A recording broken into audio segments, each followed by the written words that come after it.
Get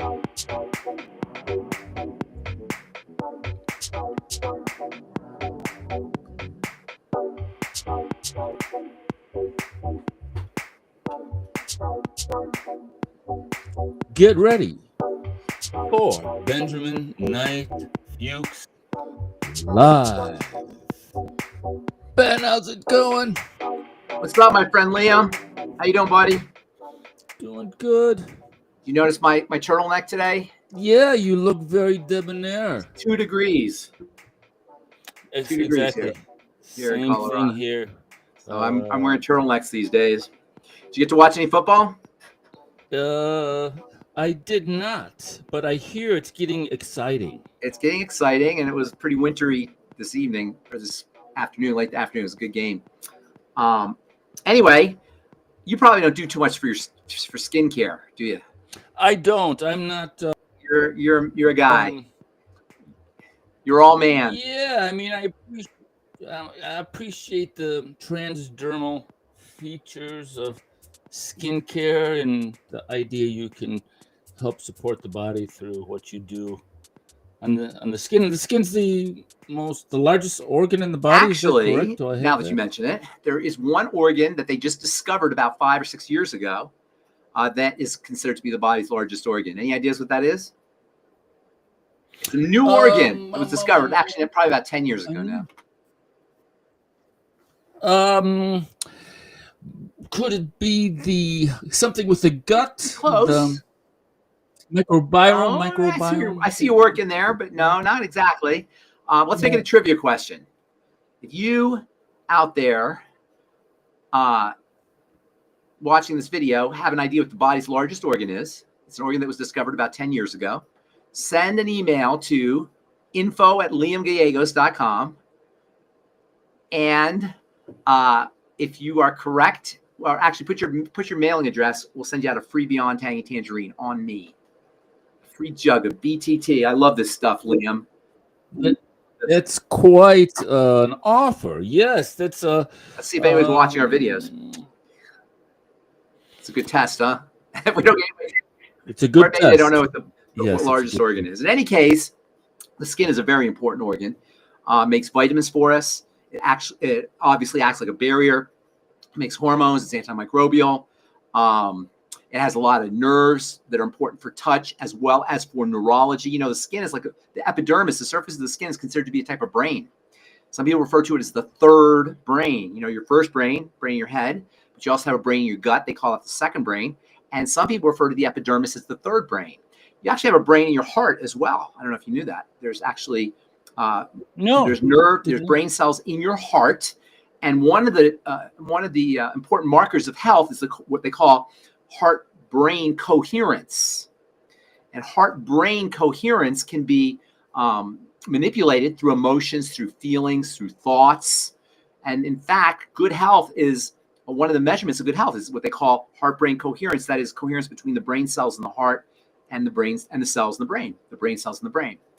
But I digress. And today I want to talk about skincare, and I want to talk specifically about my favorite, or one of my 2 favorite skincare ingredients, and that is vitamin C. I've been working with vitamin C in skincare for many years, way before I became famous. Today, vitamin C is the most searched for term in the world of skincare. But when I started, you don't usually associate vitamin C with skin. You're a guy out of the skincare world, but most people, skincare nerds like myself and most women who are interested in skincare, they know about vitamin C for the skin today. But when I started making vitamin C products back in the 1990s, early 1990s, nobody knew about vitamin C for the skin. In fact, I remember one of the guys who was working for me, had a marketing guy working for me, said, "Ben, why do you put vitamins on top of your skin?" He didn't really understand the logic of it. And it turns out, as we'll talk about here today, you can really create some very important changes, beneficial changes, health changes, which of course mean ultimately beauty changes to the skin when you apply vitamin C directly to it. Now, it's also important, of course, to have enough vitamin C internally, as the skin depends on all the nutrients taken internally, what we call the mighty 90 essential nutrients, but some of those nutrients can be applied topically. And in the correct form and formulation, the correct molecular form of the topical nutrient, as well as the overall formulation, you can actually get benefits by getting that vitamin C molecule to the living cells below. We're going to talk today about something a little bit different that a lot of people don't talk about, and that's how vitamin C can protect skin fats. Skin is a fatty organ, and Okay. moisturization as well as antimicrobial and antibacterial properties depend on skin lipids. And it turns out that vitamin C has some very interesting role for protecting those skin lipids. So why don't you go to the first slide, my friend? Absolutely. We got this from the journal Cosmetics from 2019. And this is on the use of topical vitamin C in the ascorbic acid form. That's important to recognize it. No, that's not the first one, is it? Yeah, let's go back to the first one here. Not the first one? Yeah, there's the first one. Okay. So, so one of the problems with vitamin C, and they note this in this article, is that vitamin C does not penetrate through the stratum corneum very effectively because the stratum corneum is a barrier to water-soluble ingredients, to water. And this is noted in this article, and I've been talking about this for years, and this prevents us from getting a lot of the benefits that we should be getting from vitamin C when we apply topically. And that's why a very specialized form of vitamin C, which is fatty, is so relevant. I'm not going to talk about fat-soluble vitamin C today. Maybe we'll talk about it next week. But it's very important. If you're out there and you want to get vitamin C benefits for your skin, you have to recognize that ordinary vitamin C, the cheap form of vitamin C, the kind you get off Amazon or on the internet or in department stores or drugstores or unfortunately even sometimes in salons and med spas and doctors' offices, skincare professionals should know much better. Unfortunately, they don't always know much better. That often contains this water-soluble form of vitamin C, which, as noted in this article, ascorbic acid and skin health in the journal Cosmetics, is very ineffective when it comes to penetration. So you want to look for fat-soluble vitamin C, which is stable, doesn't break down, and it penetrates. We'll talk about that next week. But today I just want to talk about generally, vitamin C has, obviously, everybody knows it has antioxidant properties. That means it protects skin tissue from oxidation, which is associated with accelerated aging. Vitamin C is actually a photoprotectant or a sun protectant molecule. So topical vitamin C applied to the skin can protect the skin from the sun. It also prevents the suppression of the immune system that's associated sometimes with ultraviolet radiation from the sun. You know, if you go out in the sun for too long, you'll actually get your immune system will become suppressed. And this is one of the reasons why skin cancer is associated with excessive or excess exposure to ultraviolet radiation. Well, it turns out vitamin C prevents the reduction or the suppression of the activity of immune cells in response to the sun. Of course, most people know it by now that it's important for collagen synthesis. It's important for the production of connective tissue. But it also, in addition to being important for the production of collagen, it's also important for the production of high hyaluronic acid. Everybody's using high hyaluronic acid topically, and you can get some interesting benefits superficially with topical application of high hyaluronic acid, but you can actually upregulate your natural production of high hyaluronic acid. High hyaluronic acid is what gives the skin a plump, kind of juicy appearance. I call it beefy appearance. Now, if you look at your little 5-year-old kid or nephew and you just want to pinch those little cheeks of his, you know how plump and juicy they are? That's high hyaluronic acid that's doing that. In fact, if you squeeze your ear, you'll feel what high hyaluronic acid feels like.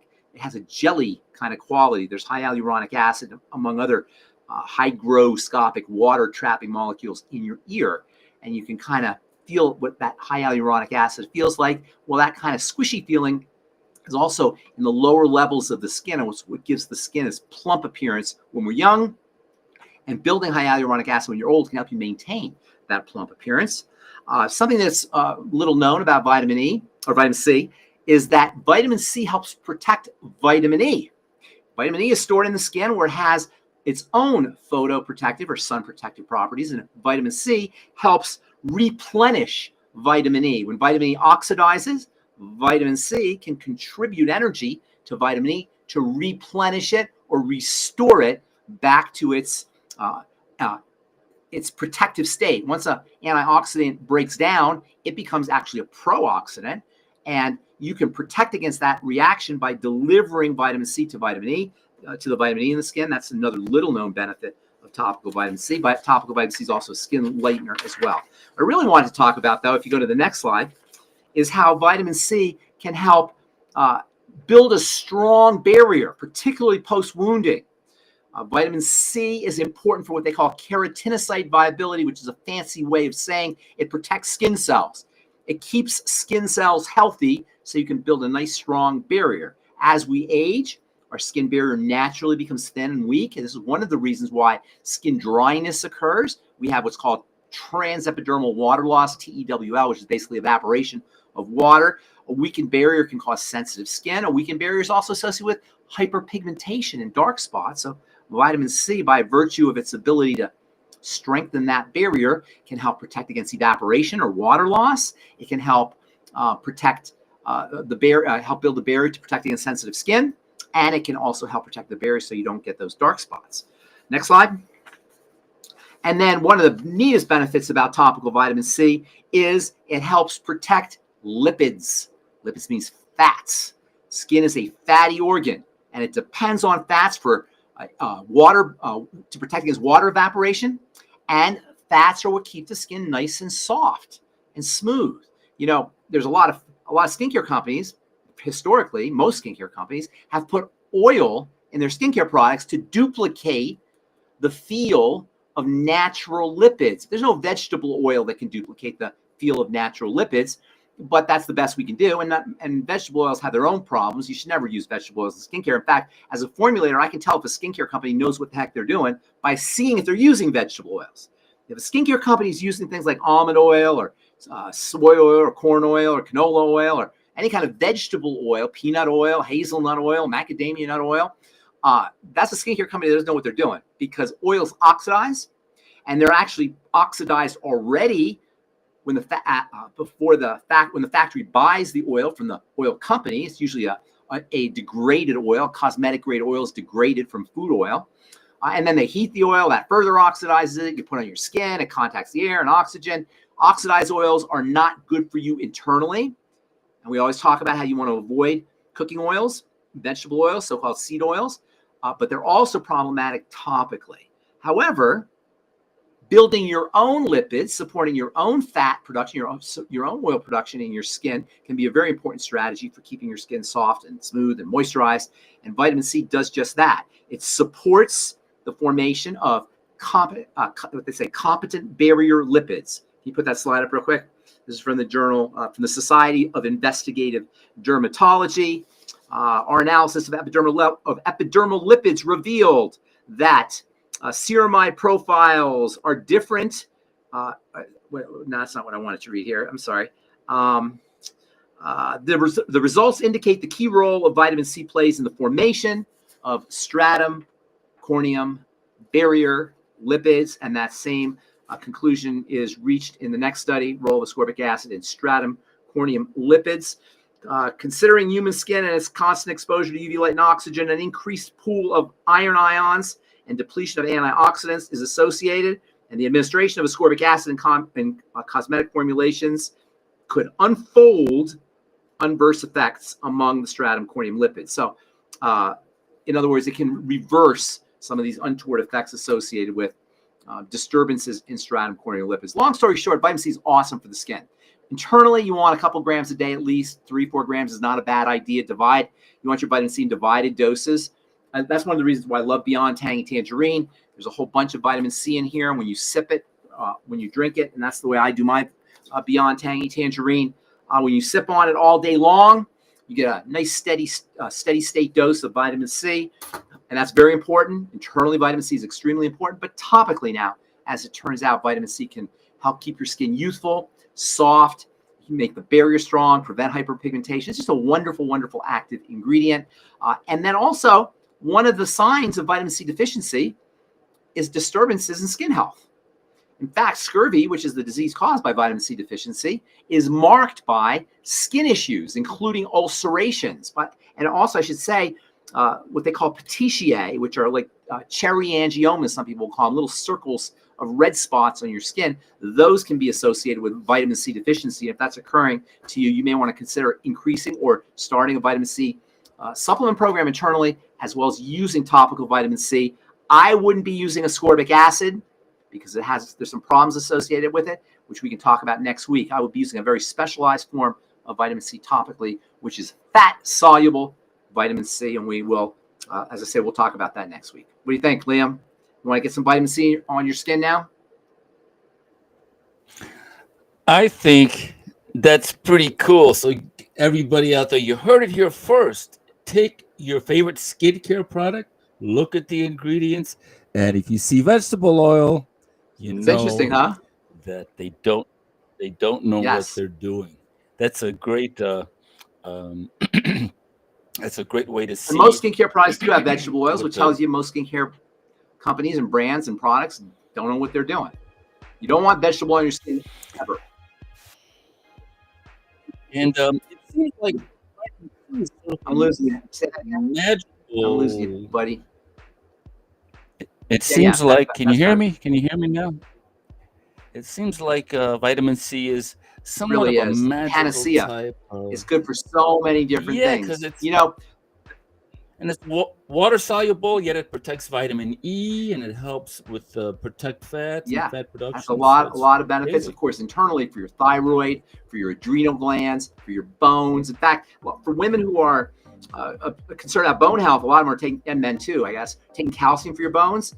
Vitamin C is way more important for bone health than calcium is. In fact, you can't really make strong bones without vitamin C. And one of the signs of vitamin C deficiency is weak Wow. bones and osteoporosis. And on the subject of seed oils, I don't know if you heard. I've never been to this establishment. It's called Steak and Shake. I've seen it. It's I've never obviously been a there either, fast but I've food seen it. restaurant. They have just, I saw a press release. They've just announced that they're removing Okay. vegetable oil from Okay. all Okay. frying activities and they're replacing it with beef tallow? Beef tallow? That's very Beef funny lard? because about Is that how maybe you 20 or 25 years ago, McDonald's made a big stink about removing their beef tallow and replacing it with vegetable oil because they wanted it to, it sounded healthier, vegetable oil. But today we know that fried vegetable oils are a big health problem, particularly for the intestine, really for the whole body, but particularly for the intestine. If you're dealing with leaky gut issues, you should know that fried seed oils or oxidized seed oils can be very inflammatory for the intestinal lining, can be associated with what they call leaky gut syndrome or intestinal permeability syndrome, which in turn is associated with every single chronic degenerative disease there is. In fact, I know we talked about autoimmunity and digestive health a while back. Today, I read a study that just came out, an article that just came out, affirming once again the relationship between the intestinal barrier, leaky gut, they call it, and autoimmune diseases. I've been saying this for years, and we talked about it a few months back on our videos. Just the article came out just yesterday. I read it this morning, verifying that exact same point that we make here in this program, even though the medical model is yet to recognize this idea. And that's a key pillar in the triangle of disease. You got it, buddy. It's the key pillar on the triangle of disease. The first point on the triangle of disease. Exactly. And it was neat on this article, and I'll have to dig it up. Maybe I'll show it next week. It said intestinal permeability is associated with a spectrum of autoimmune diseases. It didn't just link it to multiple sclerosis or rheumatoid arthritis or Sjogren's syndrome. It said a whole wide variety of autoimmune diseases, which tells you two things. Number one, obviously, that toxicity is somehow getting into the blood and initiating an immune problem. But number two, it tells you that it doesn't really matter where your autoimmune disease shows up. It doesn't matter what kind of autoimmune disease you have. It matters that you have one. Whether it's in the bones or it's in the connective tissue or it's in the skin or if it's in the joints or whatever, whether it's in the kidneys or whatever it is, doesn't really matter. It matters that you have one. And that is always going to be backtracked to the first point in the triangle of disease. You can take that to the bank, people. All right. Yes. And for the question of the day was, what is the largest? Oregon. Send an email to info@liamgallegos.com. Put your mailing address there. And if we pick yours up, we'll probably get multiple answers. These days, everybody's going to look on the internet to see what it is. So we'll probably get multiple answers. But put your address there and we'll pick one. And we're going to send you out a Beyond Tangy Tangerine on Us. Because we love you so much. Oh, yeah. Thank you for listening. Thank you for listening, everyone, and we'll see you next time. Stay warm. Bye. Take care. Bye-bye.